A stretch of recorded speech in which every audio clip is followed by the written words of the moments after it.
नमस्कार दोस्तों, स्वागत है आपका फिर से एक नए वीडियो में। दोस्तों, सभी पेंशनर्स भाइयों को ये लगता है कि कहीं ना कहीं थर्ड पीआरसी से भले उनका पेंशन या फिर वेतन रिवीजन आपस में जुड़ा हुआ है, और भले दिल्ली हाई कोर्ट ने भी ये स्पष्ट संदेश दिया है, स्पष्ट जवाब दिया है, स्पष्ट किया है कि थर्ड पीआरसी पेंशन रिवीजन तभी होगा जब थर्ड पीआरसी लागू होगा। लेकिन फिर भी कहीं ना कहीं पेंशनर्स को ये डाउट है, ये संदेह है कि पेंशन रिवाइज अब कभी नहीं होगा। यानी कि थर्ड पीआरसी इतने टाइम से लगातार लटकता आ रहा है, तो आगे भी लटकेगा। तो इस तरीके से पेंशन रिवीजन किस तरीके से हो पाएगा? तो उन्होंने सुप्रीम कोर्ट में एसएलपी दायर की है, ताकि उनका कहीं ना कहीं एक उम्मीद ये भी रहे कि उनका जो पेंशन रिवाइज है वो कहीं ना कहीं सुप्रीम कोर्ट 770 के आधार पर अभी भी होने की संभावना है। अब बात यह आती है कि सुप्रीम कोर्ट में एसएलपी तो दायर कर दी उन्होंने, लेकिन सुप्रीम कोर्ट की फिलहाल की क्या स्थिति है ये जानना जरूरी है कि क्या चल रहा है सुप्रीम कोर्ट में। क्या सुप्रीम कोर्ट बीएसएनएल डॉट अफसर पेंशनर्स को राहत दे पाएगी? क्या सुप्रीम कोर्ट से राहत मिलेगी पेंशनर्स को? अगर राहत मिलती भी है तो क्या सातवें वेतन आयोग के हिसाब से 2.57 फिटमेंट फैक्टर पर बीएसएनएल डॉट अफसर पेंशनर्स का पेंशन रिवाइज हो पाएगा? इन फ्यूचर आठवां वेतन आयोग भी आ रहा है, मतलब 6 से 7 महीने ज्यादा पकड़ के चलो आप, आठवां वेतन आयोग लागू हो जाएगा, क्योंकि वो केंद्रीय कर्मचारियों का है और केंद्र सरकार के पास बजट की कोई कमी नहीं है, तो उनका कहीं से कहीं तक अटक नहीं सकता। तो कहीं ना कहीं आठवां वेतन आयोग भी डॉट अफसर पेंशनर्स को मिलेगा या नहीं, उसके कुछ फायदे वगैरह हो गए, ये सब मिलेगा या नहीं, आज इस वीडियो में पूरी जानकारी बताने वाला हूँ। सबसे पहले चैनल पर नए हो, पहली बार आए हो, बीएसएनएल से जुड़ी सभी प्रकार की जानकारियां रोज देखना चाहते हो डेली, तो मेरे चैनल को सब्सक्राइब जरूर कर लेना दोस्तों। बेल नोटिफिकेशन भी ऑन करना मत भूलना। साथ में दोस्तों, मेरा नाम है सुनील विश्वकर्मा। मेरे द्वारा दी गई जानकारी आपको सही लगे, सटीक लगे या फिर यूजफुल लगे, तो इस जानकारी को अपने पेशेंट मित्रों के साथ, कर्मचारी भाइयों के साथ ज्यादा से ज्यादा शेयर जरूर करें। चलिए दोस्तों, बढ़ाते हैं इस वीडियो को आगे। दोस्तों, दिल्ली हाई कोर्ट के फैसले के बाद बीएसएनएल पेंशनर्स की कानूनी स्थिति, सुप्रीम कोर्ट में जारी प्रक्रिया और सेवंथ सातवें वेतन आयोग या फिर और आठवें वेतन आयोग दोनों सीपीसी के लाभ से जुड़ी पूरी जानकारी देने वाला हूं। देखिए, सबसे पहले जान लेते हैं सुप्रीम कोर्ट में एसएलपी की स्थिति क्या हो रहा है फिलहाल।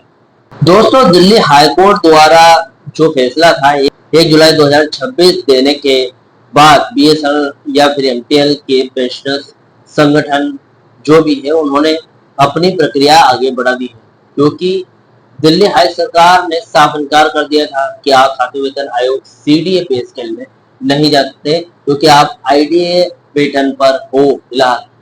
क्योंकि आईडीए पैटर्न से आप पहले कर्मचारी थे और आईडीए पैटर्न पर ही आपकी पेंशन रिवाइज होगी, क्योंकि आप पेंशनर बने और आपकी जो लास्ट पे डाउन है वो भी आईडीए पे स्केल पर थी। इसीलिए अब सुप्रीम कोर्ट में याचिका जारी है। अभी हाई कोर्ट के फैसले के बाद, हाई कोर्ट के फैसले के खिलाफ 6 प्रमुख जो बीएसएनएल या फिर एमटीएल पेंशनर्स संगठन ने मिलकर सुप्रीम कोर्ट में विशेष अनुमति याचिका यानी कि एसएलपी दायर करने का फैसला किया।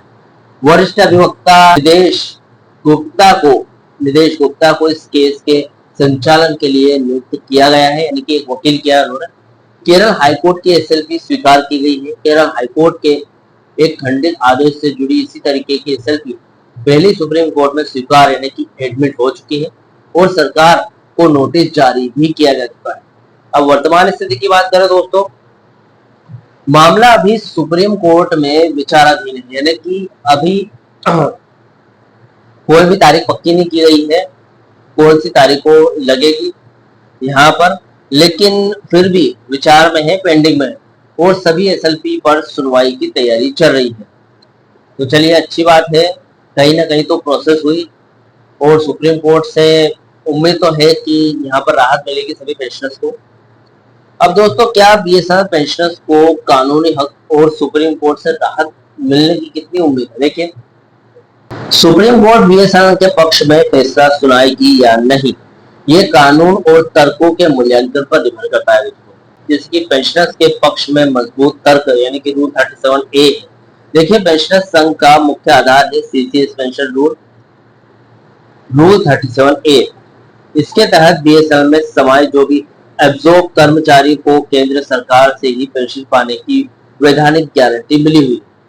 अब भी केट की अगर बात करें, पंजाब केट की सेंट्रल एडमिनिस्ट्रेटिव ट्रिब्यूनल ने पहले 2023 में इसी आधार पर पेंशनर्स के हक में फैसला सुना दिया था। यानी कि उन्होंने कहा था कि पेंशनर 7वें वेतन आयोग के हकदार है, क्योंकि वो पेंशन भारत सरकार से पाते हैं, तो उनका पेंशन रिवाइज भी भारत सरकार कर सकती है।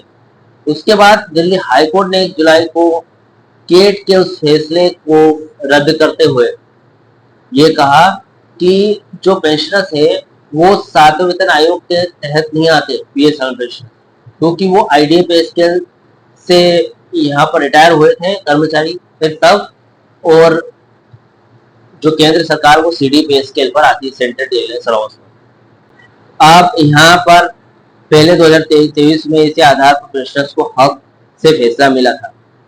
अब सरकार और हाईकोर्ट के रुख की अगर बात करूं, दिल्ली हाईकोर्ट ने सरकार यानी कि डॉट की दलील मानी कि बीएसएनएल में एब्जॉर्ब होने के बाद केंद्रीय कर्मचारी नहीं रहे, बल्कि आईडी यानी कि इंडस्ट्रियल डिफेंस अलाउंस पे स्केल के तहत पीएसयू कर्मचारी बन चुके हैं। इसलिए हाईकोर्ट के अनुसार उनका पेंशन संशोधन बीएसएनएल कर्मचारियों के थर्ड पीआरसी यानी कि वेतन संशोधन से कहीं ना कहीं जुड़ा है, न कि सीपीसी से। अब फैसले के चांस की अगर बात करूं दोस्तों, सुप्रीम कोर्ट कानूनी व्याख्या करेगा रूल 37A या फिर 8 की। इसका वास्तविक मतलब क्या है, क्योंकि सुप्रीम कोर्ट ने प्राथमिक सुनवाई में विषय की गंभीरता को देखते हुए नोटिस जारी किए हैं, इसलिए पेंशनर्स के पक्ष में राहत मिलने की संभावना अभी पूरी तरीके से बनी हुई है। देखते हैं राहत मिलेगी या नहीं। अब दोस्तों, 7वें वेतन आयोग का लाभ मिलेगा या नहीं, देखिए अगर राहत मिली तो 7वें वेतन आयोग फिर से होगा या नहीं। देखिए, हाईकोर्ट के आदेश के अनुसार बिल्कुल भी नहीं होगा। दिल्ली हाईकोर्ट के फैसले के मुताबिक बीएसएनएल पेंशनर्स को सीधे 7CPC 2.57 फिटमेंट फैक्टर के आधार पर पेंशन का हकदार नहीं माना गया है। तो दिल्ली हाईकोर्ट ने तो पहले ही रद्द कर दिया, मतलब उनके अनुसार नहीं। अभी सुप्रीम कोर्ट की बात करें तो यदि सुप्रीम कोर्ट हाईकोर्ट के फैसले को रद्द यानी कि सेट असाइड कर देता है और 2023 के पी केट सेंट्रल एडमिनिस्ट्रेटिव ट्रिब्यूनल के आदेश को बरकरार रखता है, तभी 7CPC का लाभ बीएसएनएल पेंशनर्स को प्राप्त हो सकेगा। यानी कि दोनों अलग अलग बात है। यहाँ पर केट ने पेंशनर्स के हक में फैसला सुना दिया, दिल्ली हाई कोर्ट ने जो कि केट से बड़ी अदालत है उन्होंने सरकार के पक्ष में फैसला दिया। अब इन दोनों का बाप जो कि सुप्रीम कोर्ट है वो किसके पक्ष में फैसला सुनाता है, ये मायने रखता है। अब दोस्तों, 8वें वेतन आयोग यानी कि 8CPC बीएसएनएल पेंशनर्स पर इसका क्या प्रभाव पड़ेगा, देखिए 8वें वेतन आयोग 8वां वेतन पहले जान लेते हैं दोस्तों 8वां वेतन आयोग कब लागू हुआ।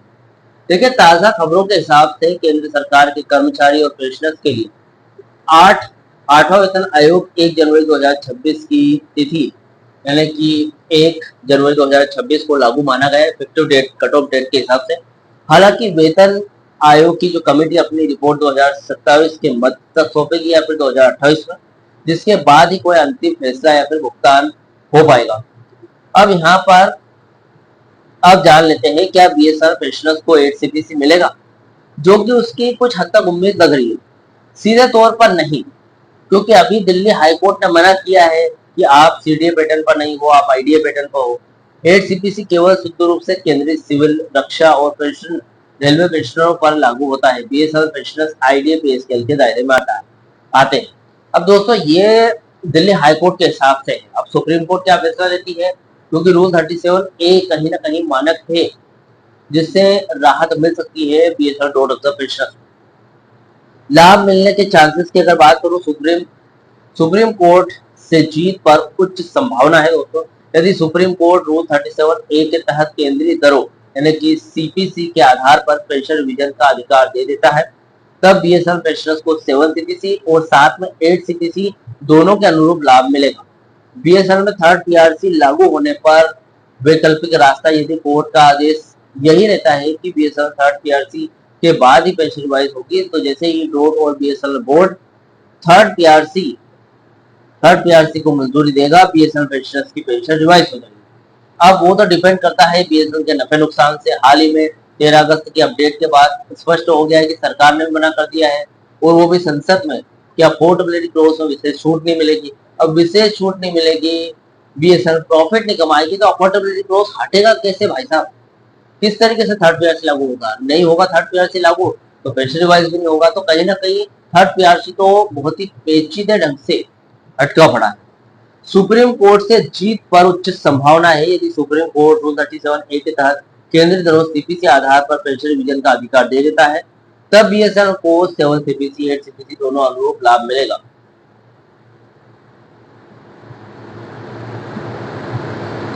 कुल मिलाकर दोस्तों आगे की राह कठिन है, लेकिन कहीं ना कहीं फैसला आपके पक्ष में हो सकता है। बीएसएनएल पेंशनर्स के पेंशन रिवीजन की राह दो मुख्य रास्तों पर टिकी हुई है। पहले तो कानूनी रास्ता यानी कि एसएलपी सुप्रीम कोर्ट का।